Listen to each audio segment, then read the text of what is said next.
आज मी तुमच्याबरोबर मिक्स डाळीचे वडे शेअर करते आहे। इथे मी एक वेगवेगळ्या डाळी घेतलेल्या आहे। चण्याची, उडद डाळ, तूर डाळ आणि मसूर डाळ अशा मी डाळी रात्रभर भिजवून ठेवल्या होत्या। त्याचं मी आता एक जाडसं वाटण म्हणजे वाटून घेणार जाडसं, कारण मुलांच्या टिफिनसाठी प्रोटीन फार कमी प्रमाणात आपल्याकडून जातं। सो त्याचं मेन कारण आहे की अशा प्रकारे आपण प्रोटीन मुलांना देऊ शकतो। तर मी हे मिक्सरमध्ये आता जरा जाडसं कमी पाण्याने वाटून घेते। वाटणातच मी हिरवी मिरची घालणार आहे आणि आलं घालणार आहे।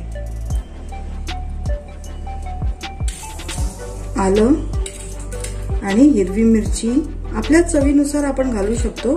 मी इथे हे वाटणात घालते आहे आणि हे मिक्सरमध्ये असं जाड म्हणजे कमी पाण्याने वाटून घेते।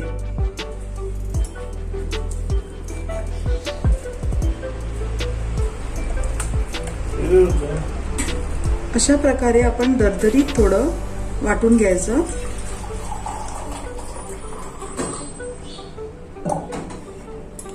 अशाच रीतीने मी उरलेलं वाटून घेते।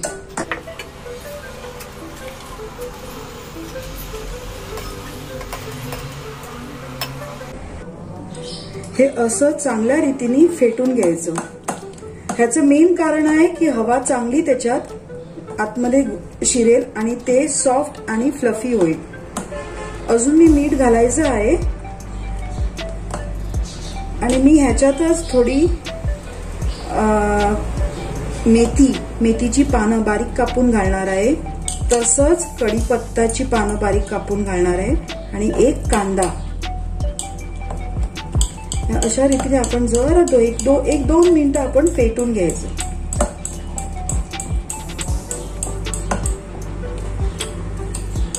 हे बघा, तुम्ही बघू शकतात की असं पीक असं उभं राहायला पाहिजे, तिथपर्यंत फेसायचं।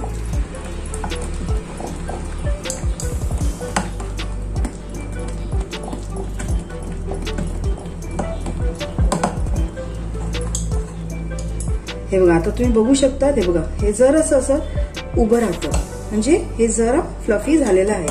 आणि थोडा वेळ आपण जरा करूया।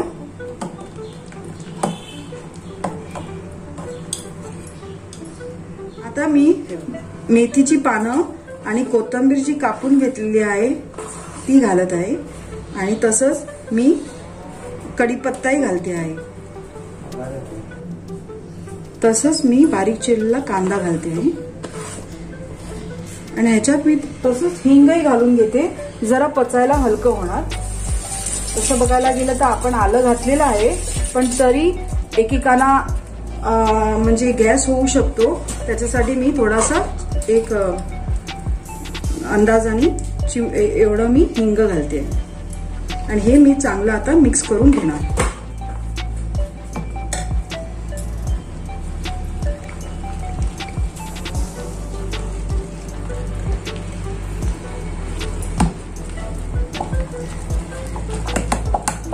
अशा रीतीने आपण ह्याचं मेन कारण आहे की थोडी हेल्दी होणार ही रेसिपी। मुलं अशा प्रकारे म्हणजे अशा प्रकारे त्यांच्या पोटात थोडे पालेभाजी जातील, हा मेन पर्पज आहे ह्याचा।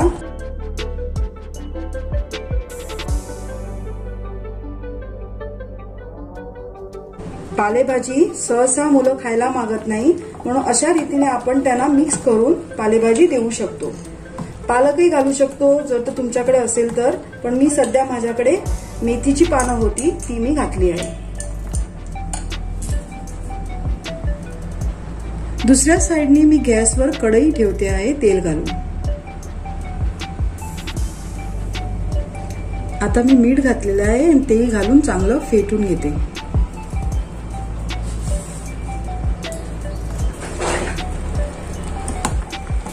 इथे दुसऱ्या साइडनी मी तेल ठेवलेलं आहे तापत। तेल तापलं की आपण त्याच्यात फ्राय करून घेऊया वडे। इथे मी थोडासा एक ड्रॉप घालून बघते आहे की तेल तापलंय का नाही। तर तुम्ही बघू शकता तेलात घातल्याबरोबर ते पटकन वरती आलं। तर आता आपण वडे फ्राय करायला घेऊया। इथे मी एक बाजूच्या वाटीत पाणी घेतलेलं आहे, जेणेकरून ते चमच्याला जास्ती पीठ चिकटणार नाही. असे करून आपण वडे काढूया.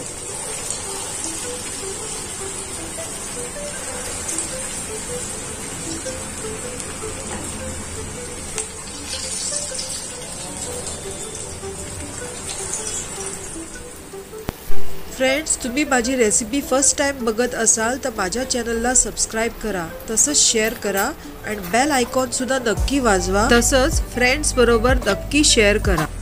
एका साइडनी गोल्डन ब्राउन झाले की आपण ते पलटून दुसऱ्या साइडनी फ्राय करून घेऊया.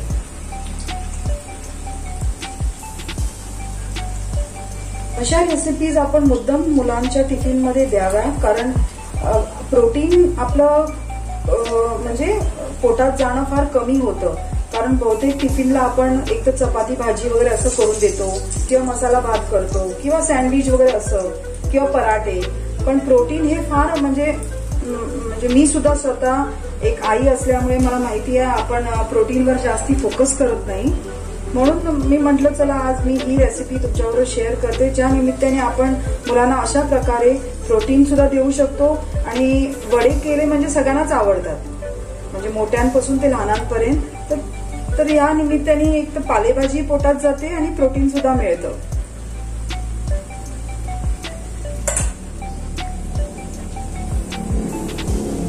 हे चांगले आपण फ्राय करून घ्यायचे. आपण चटणी सुद्धा बरोबर देऊ शकतो मुलांना, आपल्याकडे टाइम असला म्हणजे जसं आपल्याला जमेल तसं. आता मला टाइम म्हणजे वेळ झालेला आहे म्हणून मी सॉस बरोबर देईन, पण जर तर माझ्याकडे टाइम असेल तर मी याच्यात चटणी करते आणि चटणी बरोबर मुलांना टिफिन मध्ये देते. फ्रेंड्स, अशा रेसिपीज अपलोड करायचं इन्स्पिरेशन मला रक्षा की रसोई या चॅनलवरून मिळालं. मी तिचा एक व्हिडिओ बघितलेला आणि तिने त्याच्यात सांगितलेलं की आपण वेगळ्या वेगळ्या ठिकाणी राहतो आणि आपल्याला तेच जेवण खाऊन कंटाळा येतो. तर वेगळे प्रकारचे आपण भले भारतात राहतो पण वेगवेगळ्या जागेवर वेगवेगळे पदार्थ बनतात आणि त्याची चव आपल्याला माहिती नसते. तर आपण जिथे राहतो त्या पद्धतीची रेसिपी आपण लोकांपर्यंत पोचवायची. हे गोल्डन ब्राउन होईपर्यंत आपण तळून घ्यायचे आणि मग एकदा तळून झालं, कारण ते आतपर्यंत शिजायला पाहिजे, म्हणून बाहेरूनच गोल्डन झालं म्हणून आपल्याला म्हणजे आतमध्ये कच्चे राहू शकतात.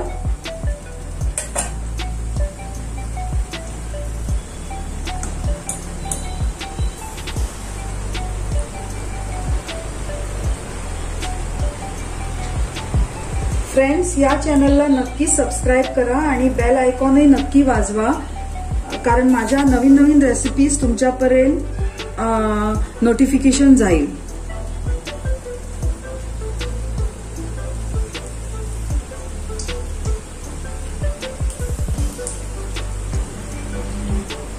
ह्याच्या अगोदरचा व्हिडिओ जो मी अपलोड केलेला आहे तो सुद्धा तुम्ही नक्की बघा. त्याच्यात मी तिसऱ्याची आमटी दाखवलेली आहे गोव्याच्या पद्धतीची, ती सुद्धा तुम्ही एकदा तरी करून बघा, तुम्हाला आवडेल ही माझी खात्री आहे. कारण जसा देश तसा वेश, प्रत्येक आमटी करत असेल, प्रत्येक जण आपापल्या परीने आमटी करत असेल, पण तुम्ही ह्या पद्धतीने जी मी दाखवलेली आहे ती आमटी नक्की करून बघा, तुम्हाला आवडेल याची माझी खात्री आहे. म्हणजे माझ्या घरच्यांना सगळ्यांना माझी आमटी आवडते, तर तुम्ही एकदा तरी ती नक्की करून बघा आणि कमेंट करूनही नक्की सांगा तुम्हाला ती आमटी कशी वाटली.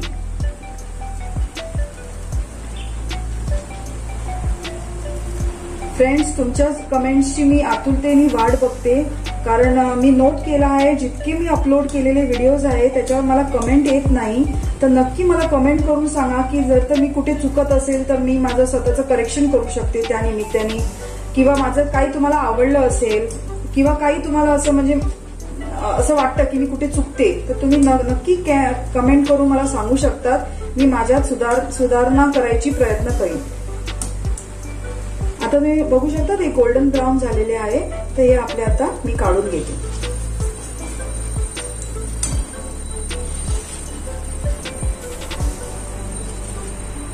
अशाच रीतीने आपण सगळे वडे तळून घेऊया.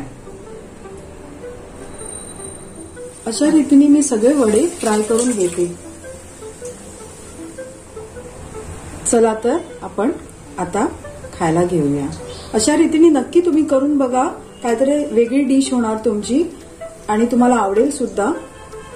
आणि कशी वाटली केल्यानंतर ते कमेंट करून नक्की सांगा. चला तर भेटूया नेक्स्ट व्हिडिओमध्ये. Thanks for watching.